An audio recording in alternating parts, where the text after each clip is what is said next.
તો વાત કરીએ વડોદરાની તો વડોદરાના ચિખોદરામાં દુર્લભ કાચબો કે જ્યાં તળાવ કિનારે દુર્લભ કાચબો મળી આવ્યો છે ત્યારે અલ્બિનો ઇન્ડિયન ફ્લેપશેટ ટર્ટલ દેખાયો હતો જ્યાં વન વિભાગની ટીમ તળાવ પર પહોંચી હતી ત્યારે પીળા રંગના કાચબાનું રેસ્ક્યુ કરવામાં આવ્યું.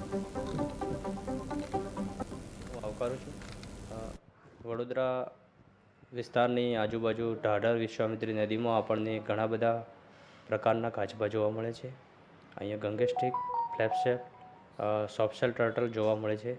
પરંતુ આજે જે કાચબો અમારા ત્યાં ચિખોદરા તળાવમાંથી જે સ્વચ્છ પાણીમાં મળી આવતો કાચબો કહેવાય છે અને જે ભારતીય આલ્બિનો ઇન્ડિયન ફ્લેપશેલ ટર્ટલ તરીકે ઓળખાય છે, એ કાચબો અમારી રેસ્ક્યુ ટીમે જોયો ત્યારે અમે સમાચાર મળતા હોય અને અમે તાત્કાલિક રેસ્ક્યુ કરી અને અહીંયા લાવવામાં આવે છે. આ કાચબો ચિખોદરા ગામ છે એનું જે ચોખ્ખું પાણી છે એ વિસ્તારના તટ ઉપર આવી ગયો હતો.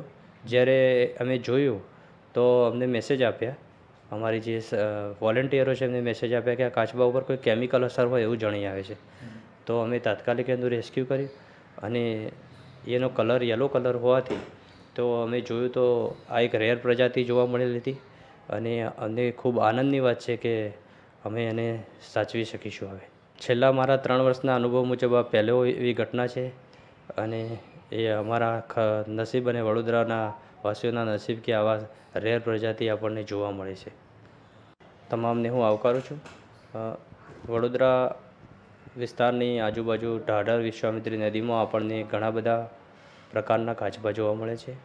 અહીંયા ગંગેસ્ટિક, ફ્લેપશેટ, સોફ્ટશેલ ટર્ટલ જોવા મળે છે.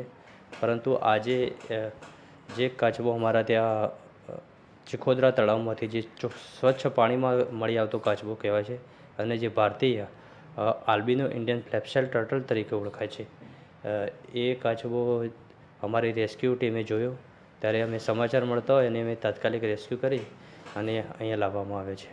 આ કાચબો ચિખોદરા ગામ છે એનું જે ચોખ્ખું પાણી છે એ વિસ્તારના તટ ઉપર આવી ગયો હતો. જ્યારે અમે જોયું તો અમને મેસેજ આપ્યા, અમારી જે વોલેન્ટિયરો છે એમને મેસેજ આપ્યા કે આ કાચબા ઉપર કોઈ